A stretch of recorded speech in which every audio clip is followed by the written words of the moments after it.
হাসিনা সরকার দুর্নীতিতে ৫ বার বিশ্ব চ্যাম্পিয়ন হয়েছে। হাসিনা সরকার বাংলাদেশের হাজার হাজার কোটি টাকা বিদেশে পাচার। বলেন যে আমি নাকি দালালি করি, সরকারের দালালি করি, কারণ আমি এইটাই, আমি আওয়ামী লীগের দালালি।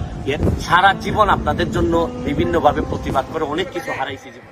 আবার আপনারা ক্ষমতায় আসবেন, আমি আল্লাহর নামে চ্যালেঞ্জ করে বলে যাচ্ছি আজকে আসরের নামাজের সময় ইনশাআল্লাহ কসম খেয়ে বলছি আল্লাহর নামে, বিএনপি বাংলাদেশের ক্ষমতায় আল্লাহর গজব করবে। আপনারা যা শুরু করে দিয়েছেন।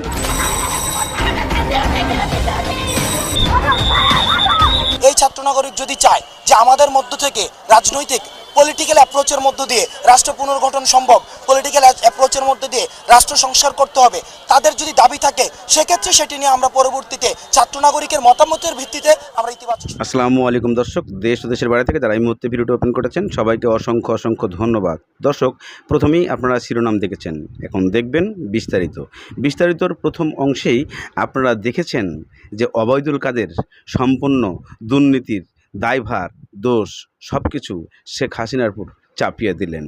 এদিকে বিশেষ করে ব্যারিস্টার সুমন বলেছেন যে আমি নাকি আওয়ামী লীগের চামচা, শেখ হাসিনার চামচা। উনি নিজে স্বীকার করেছেন যে আমি আওয়ামী লীগের চামচা।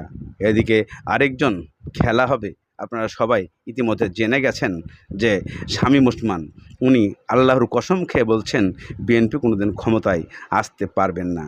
এদিকে বেগম খালেদা জিয়া বলেছেন যে আপনারা যা করেছেন তা একদিন অবশ্যই আল্লাহ তাআলা তার বিচার করবে। এই সব কিছু তথ্য নিয়ে নতুন সমন্বয়ক যে বক্তব্য দিয়েছেন তার সূত্র ধরে আজকে আপনাদেরকে যেই দৃশ্যটা, যেই ভিডিও ক্লিপগুলা দেখাতে চলেছি, আপনারা দেখলে অবশ্যই অবাক হয়ে যাবেন যে বাংলাদেশে পূর্বে কি ঘটেছিল আর কি হয়েছিল আওয়ামী লীগ সরকারের আমলে, তা সবই বিস্তারিত জানতে পারবেন। কেননা আজকের এই ভিডিওতে ওবায়দুল কাদের যে বক্তব্যগুলো দিয়েছেন সে বক্তব্যের মাঝে অনেক কিছু লুকিয়ে আছে। চলুন আমরা চলে যাই সেই বক্তব্য ব্যারিস্টার সুমনের কাছ থেকে। আমারে বলেন যে আমি নাকি দালালি করি, সরকারের দালালি করি, কারণ আমি এইটাই, আমি আওয়ামী লীগের দালালি।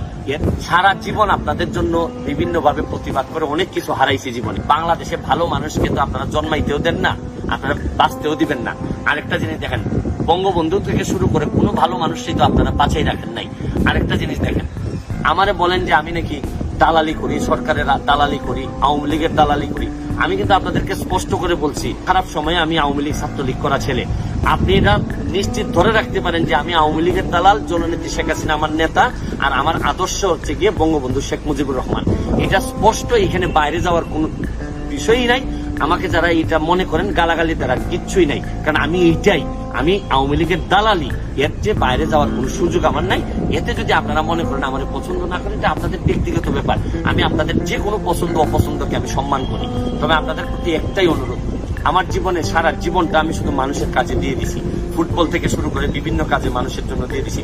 আমার কেউ যদি ভেবে থাকে আবার আপনারা ক্ষমতায় আসবেন, আমি আল্লাহর নামে চ্যালেঞ্জ করে বলে যাচ্ছি আজকে আসরের নামাজের সময় ইনশাআল্লাহ কসম খেয়ে বলছি আল্লাহর নামে, বিএনপি বাংলাদেশের ক্ষমতায় আসবে না।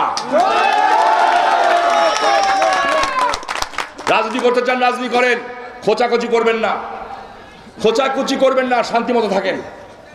আপনার রাজনীতি আপনি করেন, জনগণের কাছে যান, জনগণ গ্রহণ করলে আমাদের কোনো আপত্তি নাই। খোঁচাখুচি করে কথা বলবেন, পারপাস আল্লাহর গজব করবে। আপনারা যা শুরু করে দিয়েছেন।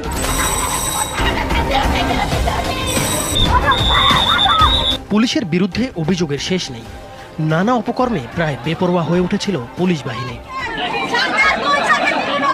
দলীয় ক্যাডার হিসেবেও ব্যবহার করতে দেখা গেছে পুলিশ বাহিনীকে। এই ছাত্র নাগরিক যদি চায় যে আমাদের মধ্য থেকে রাজনৈতিক পলিটিক্যাল অ্যাপ্রোচের মধ্য দিয়ে রাষ্ট্র পুনর্গঠন সম্ভব, পলিটিক্যাল অ্যাপ্রোচের মধ্য দিয়ে রাষ্ট্র সংস্কার করতে হবে, তাদের যদি দাবি থাকে সেক্ষেত্রে সেটি নিয়ে আমরা পরবর্তীতে ছাত্র নাগরিকের মতামতের ভিত্তিতে আমরা ইতিবাচক সিদ্ধান্ত নেব। দেখুন, আমাদের এই যে বৈষম্য বিরোধী ছাত্র আন্দোলনের যে ব্যানারটি রয়েছে, এই ব্যানারটির আন্ডারে যতগুলো হচ্ছে কর্মসূচি পালন করা হয়েছে, সবগুলো কর্মসূচি হচ্ছে কিন্তু ছাত্র নাগরিকের চাহিদার ভিত্তিতে দেওয়া হয়েছে। আমরা দেখেছি আমাদের যে বাংলা ব্লকেট কার্যক্রম, শাটডাউন কার্যক্রম, আমরা দেখেছি যে রিমেম্বারিং দ্য হিরোজ কার্যক্রম, মার্চ ফর জাস্টিস কার্যক্রম, যত ধরনের কার্যক্রম, পরবর্তীতে আমাদের 1 পয়েন্ট মুভমেন্ট, স্বৈরাচার পতনের যে আন্দোলন, সেটি কিন্তু দেখা গিয়েছে কি লং মার্চ যেটি ছিল 5ই আগস্ট, এই লং মার্চ এগুলি কিন্তু ছাত্রদের নাগরিকদের, সমাজের সব ক্লাসের মানুষের চাহিদার ভিত্তিতে কিন্তু দেওয়া হয়েছিল। অর্থাৎ সেই জায়গায় আমরা সমন্বয়ক যারা রয়েছি, আমরা সমন্বয়করা শুধুমাত্র সমন্বয় করেছি। আরেকটি জিনিস যদি আপনারা দেখেন, সেখানে আমাদেরকে যখন উঠিয়ে নিয়ে যায় তখন কিন্তু যাত্রাবাড়িতে, উত্তরাতে, বাংলাদেশের বিভিন্ন জায়গায় কিন্তু সমন্বয়ক ছাড়াও কিন্তু আন্দোলন হয়েছে। অর্থাৎ এই আন্দোলনের একটি গুরুত্বপূর্ণ বিষয় হচ্ছে সমন্বয়ক থাকছে কি থাকছে না সেটা মুখ্য না, মুখ্য হচ্ছে যদি নির্যাতন হয় সেখানে নির্যাতনের বিরুদ্ধে ছাত্র নাগরিক দাঁড়িয়ে যায়।